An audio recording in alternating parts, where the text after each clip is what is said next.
Greetings and salutations, my minions. Kunic here, back with 2 RPG horror stories for you today. And coincidentally, they both involve a girlfriend being the root cause of the problem. But it's probably not what you're thinking. Anyhow, you'll just have to wait and find out.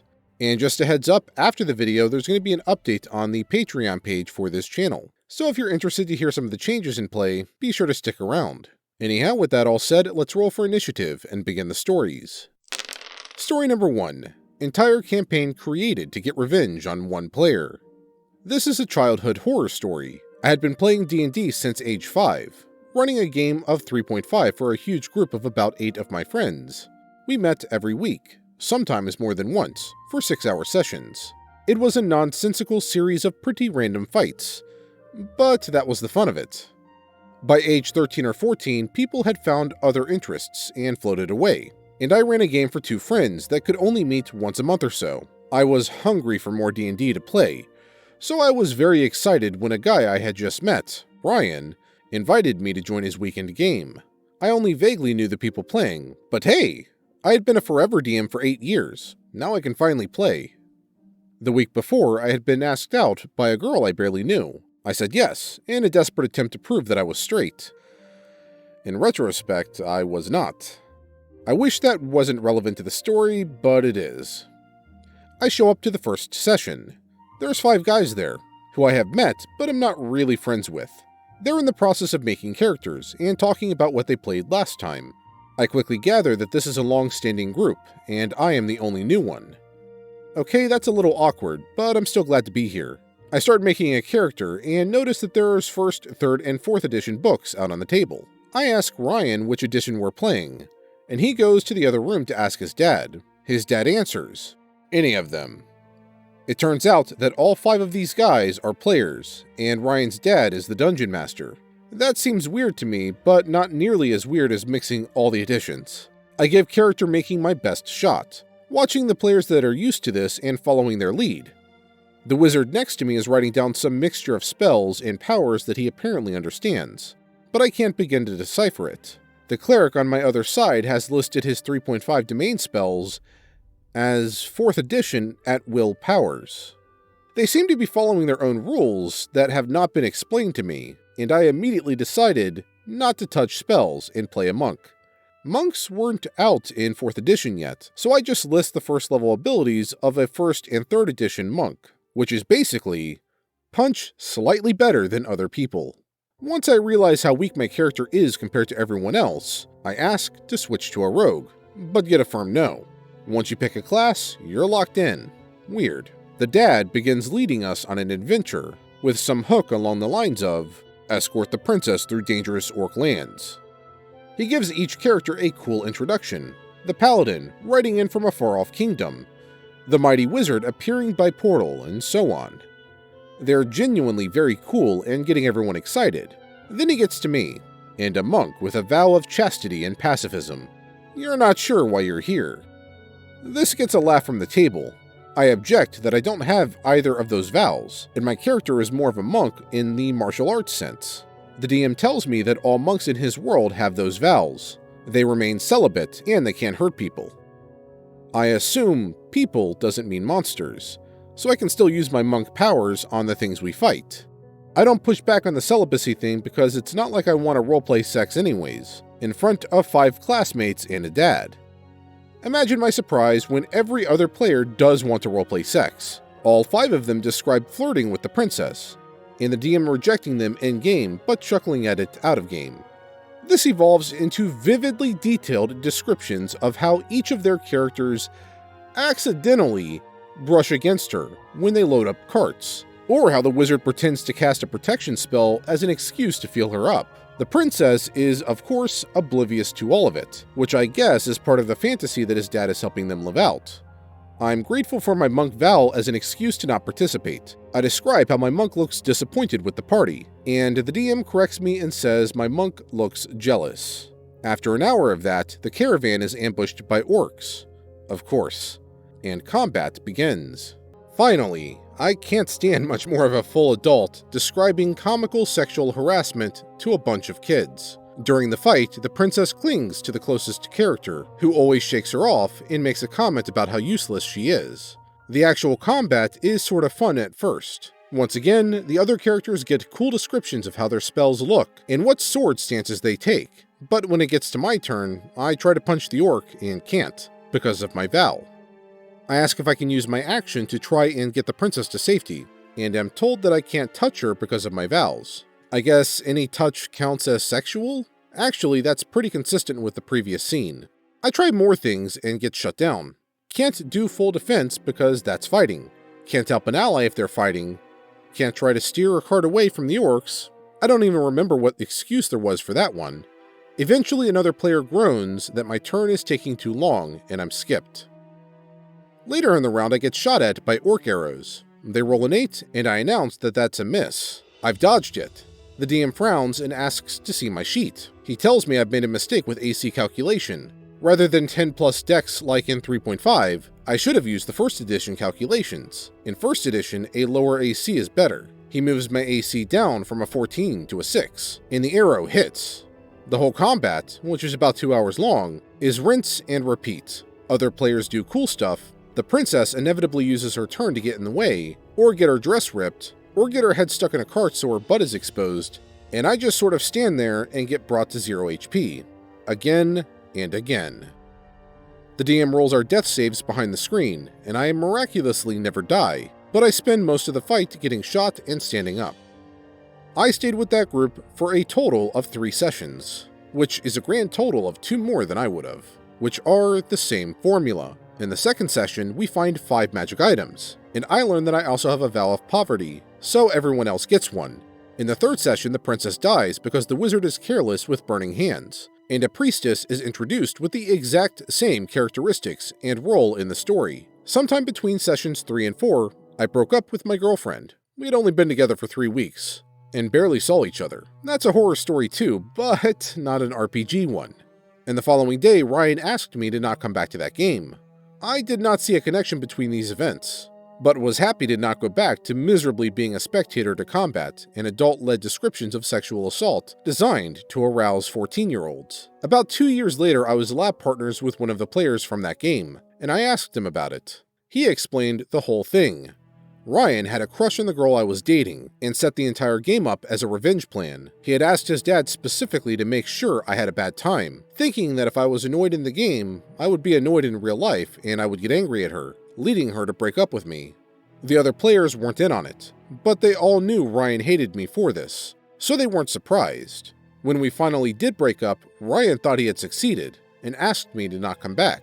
The worst part? Everything except their treatment of my character wasn't part of the setup. The gleeful harassment of the princess was supposed to be part of the fun, that I couldn't take part in. As of that conversation, the game was still going, and the players I was talking to still found it hilarious. End post for story number 1. Okay, there's a lot of things wrong with that group, but above and beyond anything else is the dad in this whole matter. I mean, let's just ignore the mixing of 1st edition, 3.5, and 4th edition, ignoring the mixture of editions like that, the sheer blasphemy of doing that. And, heck, let's ignore the whole sexual assault thing with the princess. Let's ignore that. The fact that he agreed to do this whole revenge plan just for the OP's friend, well, the person he thought he was his friend, the fact that he agreed to do this whole revenge thing in D&D is childish for an adult. I can see a 14-year-old kind of coming up with that, but I mean, this guy's got to be at least 28, maybe, in his 30s. He really should have known better, and honestly sets a terrible example for the other players, let alone his son. But beyond that, there should have been absolutely no discussing of any kind of sexual content for kids. Okay? No, that's not cool. Now, I'm not going to talk much about the other players. Obviously, Ryan, what he did here was wrong, but he was also 14. I think his dad should have stepped in and been the bigger man and prevented this whole thing from happening. So honestly, I think the whole issue is with the father here and not necessarily Ryan, but still what he did was kind of not cool, but his dad should have been the one that stopped the whole thing from happening. Anyhow, onwards to story number 2. GM's girlfriend bullies a player for an in-game situation. GM is passive. It's not a recent story, but when I'm telling it in real life, I usually hear a, "No, he is a good GM and his partner is a good person, or it's your fault. So I want to share it here because I really have a feeling that I'm being gaslit. Sorry for my English, I'm not a native speaker, and if what I'm saying doesn't necessarily match up with the text, it's because I'm kind of fixing it up a little bit as I go. I used to play a modified open league game, where people sign up for a game, so a party can vary in different games. It was a dark fantasy campaign with a high chance to die. Some players buried up to 5 characters. But still, it was an interesting campaign, except for the games where the GM's girlfriend took part. She behaved like, I'll do that because my character would do that. Why the heck am I not getting the results I want? I'm not blackmailing anyone, but seriously, her character left her donkey with a possessed dryad, despite several direct warnings from the GM. You better not do that, she's mad. And later she went hysterical when she found out that the dryad killed the creature off screen. I wish I decided not to play with them anymore after that scene, but unfortunately, I didn't get the hint. But let's get to the point. During one of the games, the party met a powerful NPC, who described his plans to revive an ancient ancestry. We found some artifacts which were part of it, explained his reason, and offered the party to join him. 2 important things. To show his power, the NPC resurrected one of the player's characters who had died some games ago, literally in front of my character. We didn't solve a puzzle with a magic item, and his character sacrificed himself to save the others. I emphasized that to show that the GM was pretty aware where he was leading the plot. Later, there was another game with that same NPC who offered another party to join him, and those characters joined him without any problem. My character was very impressed by words and actions of the NPC, and I volunteered to join him. Others decided to stop the NPC. What my character told the NPC was, I can't hurt them, they're my friends, but I'll do everything to help you in your searches after the fight. The fight began. My character stood beside the NPC's advisors, while other characters fought him and his minions. Eventually, they were able to win. NPC teleported away after receiving a severe wound. But most of the party was in their last pieces of HP, and the character of the GM's girlfriend was killed. And here the crap drastically intensifies. GM's girlfriend, you monster! You killed my character! Me, no, I did not. The GM offered us choices, and I made a choice for my character. You made a choice for your character. GM's girlfriend, you killed her! How dare you! Let's skip the other lexics. You should be exiled from here. One of the other players joins her in threats. GM, holy silence, holy silence, holy silence.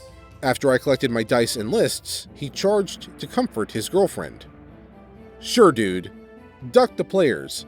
Duck the healthy atmosphere. Duck the responsibility for offering your players in-game choices and creating PvP situations. Keep calm and let it go. That's what a person who leads Open League should do.